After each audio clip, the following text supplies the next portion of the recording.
उसके समान तुम्हारे पिता अर्जुन के समान धनुधारी इस पृथ्वी पर कोई दूसरा योद्धा नहीं। उसके तुम पुत्र हो, इसलिए तुम्हारे हृदय में यह हौसला है कि हम उस चक्रव्यूह का भंजन कर देंगे। परंतु बेटा, तुम्हें ज्ञात होना चाहिए, हम तुम्हें आज्ञा किस लिए नहीं देना चाहते हैं। क्या आप आज्ञा किस लिए नहीं देना चाहते हैं? सुनो मेरे लाल, बेटा तुम्हें जानना चाहते हो हम तुम्हें आज्ञा किस लिए नहीं देना चाहते हैं, तो सुनो मेरे लाल। अभिमान टूटे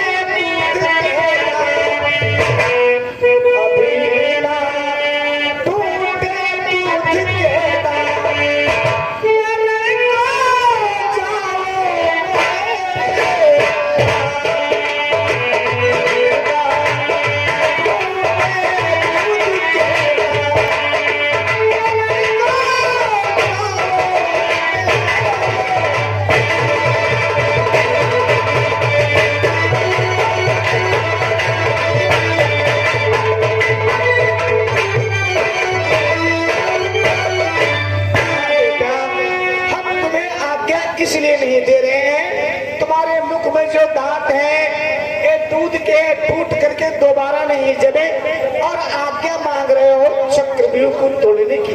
हाँ ताऊ जी। अरे बेटा, हमें तो लगता है वो देखो तुम्हारी माँ सुभद्रा तुम्हारा मार्ग में आ गई। घर जाओ तुम लौट कर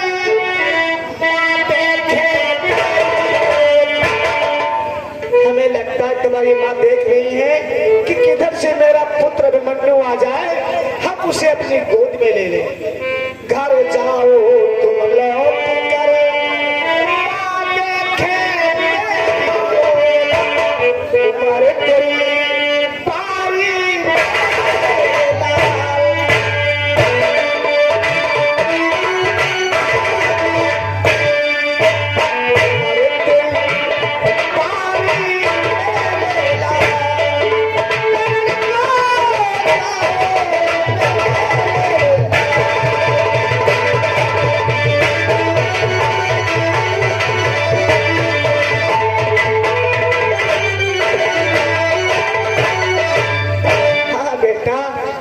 तुम्हारे तुम्हारी बारी उम्र है, इतनी उम्र में उस चक्रव्यूह में जाओगे, भला उस चक्रव्यूह में अपने अस्त्र शस्त्र कैसे चला पाओगे बेटा।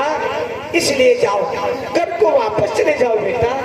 ताऊ जी मुझे आज्ञा दीजिए, मैं जाऊंगा और मुझ पर विश्वास कीजिए, मैं उस चक्रव्यूह को तोड़कर ही वापस आऊंगा। परंतु बेटा तुम्हें ज्ञात होना चाहिए कि वो चक्रव्यूह कैसा होता है और कैसे तोड़ा जाता है और कौन तोड़ने के लिए जाता है। जानते हो बेटा कि चक्रव्यूह के तोड़ने की सारी तदबीर द्रोण गुरु है जानते या फिर अर्जुन भी। यही मेरे दिल में जला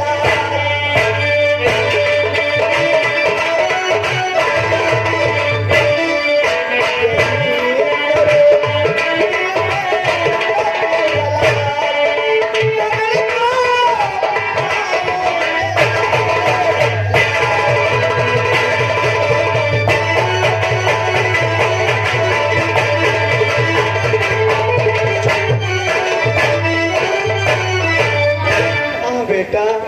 अरे चक्रव्यूह को तोड़ने की सारी तदबीरें गुरु द्रोणाचार्य को और तुम्हारे पिता अर्जुन को मालूम है।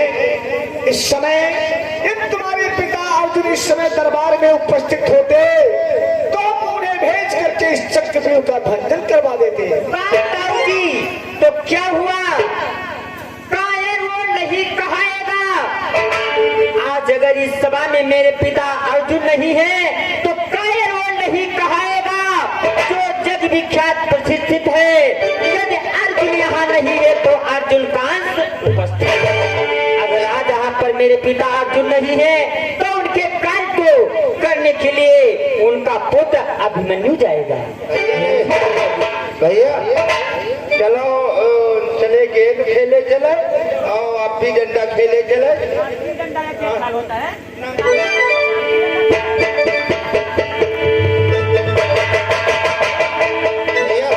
बात माना करो हैं तुम मार तनक सरे हो मार ऐठे बरे लागत जो ना है जब दादा कह रहे वही बात समझो। मैं मानता हूँ द्वारपाल, हाँ। तू मेरे दरबार में रहता, मेरे साथ रहता है। दाऊद ये भी वनवास से आए हैं और दोबारा वनवास अगर मैं चक्रव्यूह को तोड़ने के लिए नहीं गया तो दोबारा वनवास हो जाएगा 12 वर्ष का। हो जाए तो हो जाए। अच्छा, मैं अर्जुन का पुत्र होकर के इस दरबार में बैठा रहूं, मेरे जीते जी मेरे ताऊ मेरे चाचा लोगों को वनवास हो जाए, अरे ये चक्रव्यूह तो मैं तोड़ना जानता हूँ। तो ठीक तोड़ डालो फिर। बेटा नन्नू क्या कह रहे हो बेटा? तुम अर्जुन के पुत्र होकर के इस समय दरबार में उपस्थित हो, यदि वो उस चक्रव्यूह को तोड़ने के नहीं जाओगे तो तुम्हारे ऊपर लाछन लगेगा। हे बेटा मन्नू, तुम धन्य हो मेरे लाल कि तुमको शाबाश बेटा मेरे हरि कोई तुझसा जमाने में नहीं जाने।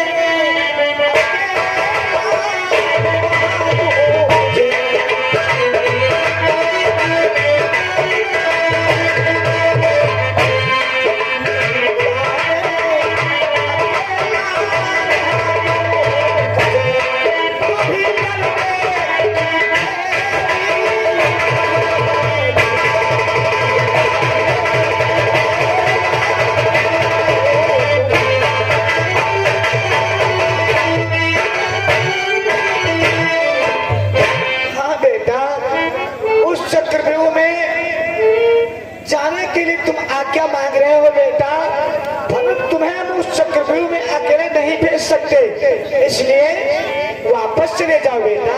ताऊ जी, मुझ पर विश्वास करो, मुझे आज्ञा दो, मैं उस चक्रव्यूह में जाऊंगा, उस चक्रव्यूह को तोड़कर ही आपके पास आऊंगा। परंतु बेटा अभिमन्यु, तुम अपनी जिद करते हो, तुम्हें ज्ञात होना चाहिए बेटा, अरे चक्रव्यूह का भंजन तो वही प्राणी कर सकता है से ये विद्या ज्ञात होती है। हाँ, ये विद्या हमें ज्ञात है ताऊ जी।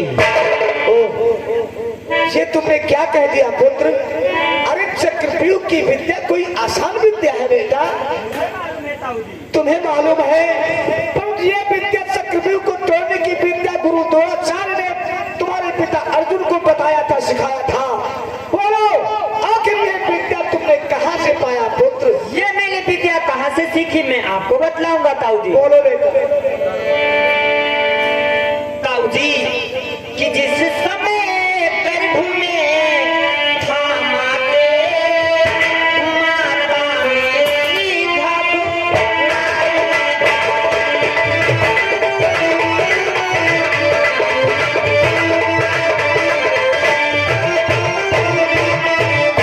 जिस समय गर्भ में था माता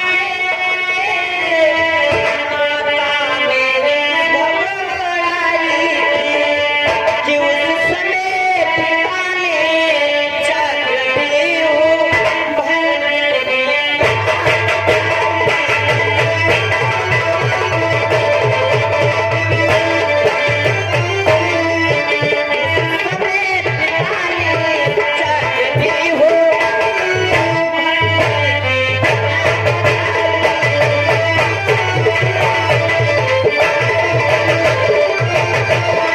जिस समय मैं अपने माँ के पेट में पल रहा था, एक दिन मेरी माता श्री को घबराहट सी उत्पन्न हुई। उस घबराहट को शांत करने के लिए हमारे पिता अर्जुन चक्रव्यूह कला बताना प्रारंभ किया।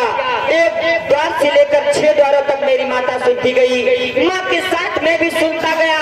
जब 7वें द्वार की बारी आई तो माता को निंद्रा आ गई, माँ के साथ मैं भी सो गया। इसलिए मैं 6 द्वार तो आसानी से तोड़ सकता हूँ, लेकिन 7वां द्वार तोड़ना, यों बाहर निकलना मुझे क्या कह रहे हो बेटा मन्नो? क्या 6 द्वार आप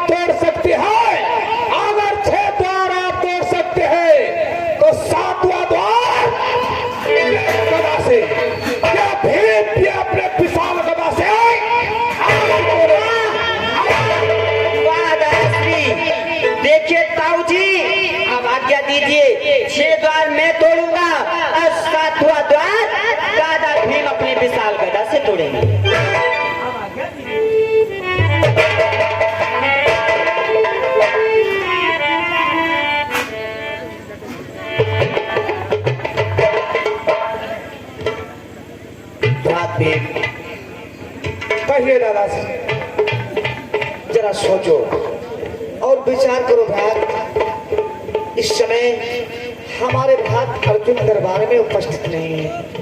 सत्य कह रहे हो दादा।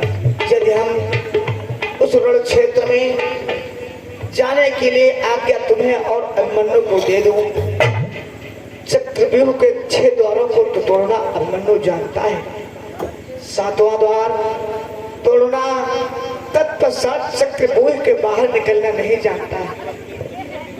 भीम, तुम्हें तो इसमें की विद्या कुछ भी नहीं ज्ञात है, परंतु तुम्हें अपने बल पर विश्वास है कि हम तोड़ देंगे।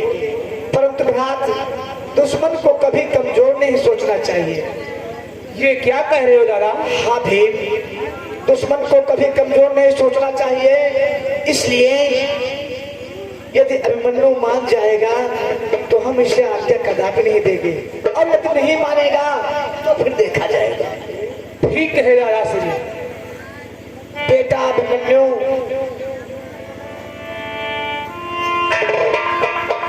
बोले ताऊ जी, अब मुझे आज्ञा दो।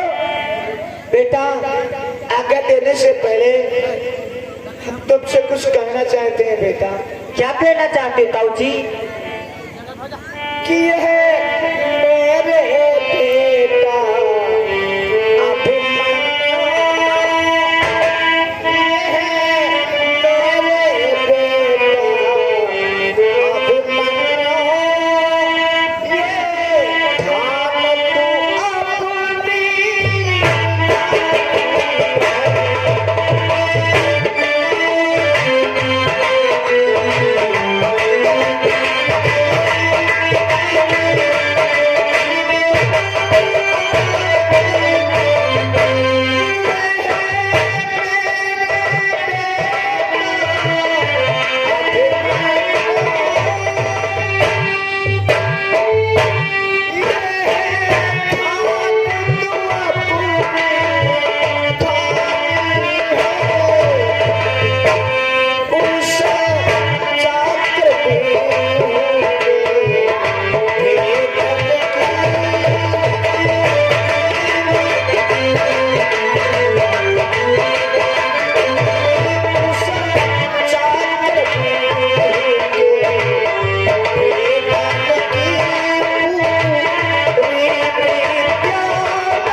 बेटा, तुमने अपने मन में ठान लिया है कि हम जाकर के उस चक्रव्यूह को तोड़ेंगे, परंतु उस चक्रव्यूह को तोड़ने की विद्या तुम्हें पूरी अच्छी तरह से नहीं ज्ञात है।